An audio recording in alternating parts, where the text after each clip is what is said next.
So here what happens that when the Kundalini rises, when she goes to the Aagya Chakra, which represents, as you say, the third eye, whatever you may call it, it is between the optic chiasma and it looks after the pituitary and the pineal body. And as a result, we have developed two institutions called ego and superego. The ego is the one which tells us, I have done it, I am doing this. Both these institutions are sucked in by the enlightenment of this center. And that's how the thing opens out.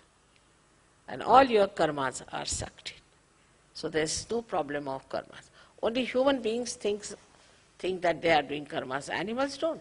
They have no sense of sin or anything.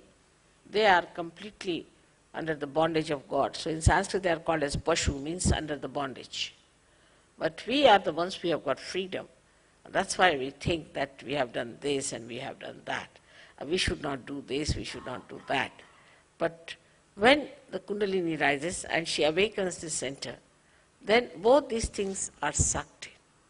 And when they are sucked in, then you do not do any karmas anymore. You just are in a karma. You do everything. I mean, I travel, such a lot, and I have a family, and everything is there. But it's just happening. I'm just seeing it. I'm not doing anything as such. So when you are also awakened, there's no obligation. It's just happening. It is so. Is here where we should understand this center is bestowed upon by the great life of Christ. Christ is there. And they said that he died for our sins. He died for our karmas, is a fact. Because when he is awakened, these two institutions are pulled inside. And you get your Kundalini out there. It opens out. And this bone, which has been calcified, opens out. And the Kundalini pierces through. And this is what it is that he died for our sins. But still the theory is extended that we must suffer. Why should we suffer? He has suffered for us already. And is already written by Thomas, who was traveling to India via Egypt, where he wrote the treatise, and he said that why should we suffer? Christ has already suffered for us. And he's talked everything about Sahaja Yoga. He said it is an experience of self-realization and everything. And that book now is out in England. After 48 years, they could decode the whole thing, which was found about 48 years back in Egypt. And is out now, and is beautiful. Gnostics is the name of the book. But is not so much appreciated by some of the people because it challenges the theories of sufferings and confessions and all this nonsense.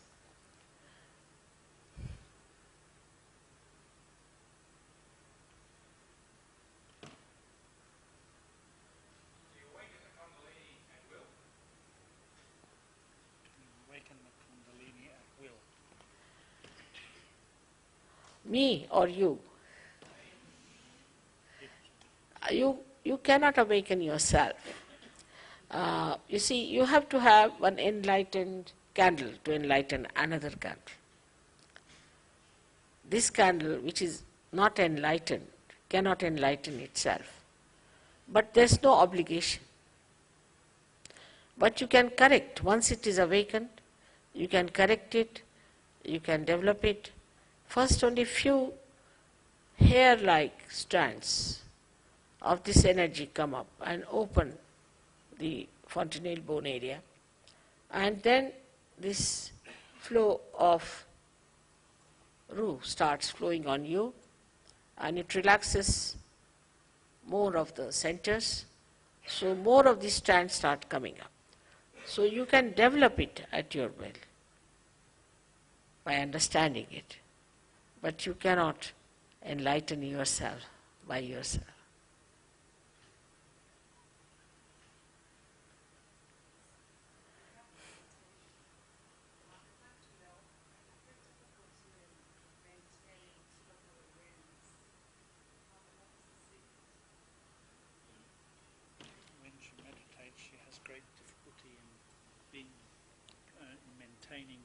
awareness. Why is this difficult? Because it's not sahaja meditation. All other meditations are artificial. You are in meditation when you are in such. Unless and until Kundalini is awakened and you are one with the divine power, still thinking all the time. How can you stop thinking? There is one thought that rises and another thought that falls off. Again another thought comes up and it falls off. It goes on like this, and we are dancing on the cusp of these thoughts. In between the thought there is a little space called as vilamba, is the present. Either we are in the past or in the future. But that is only possible when the Kundalini comes up. Then these thoughts become more lean and there's a bigger space left and you remain in thoughtless awareness. And that is how it works out.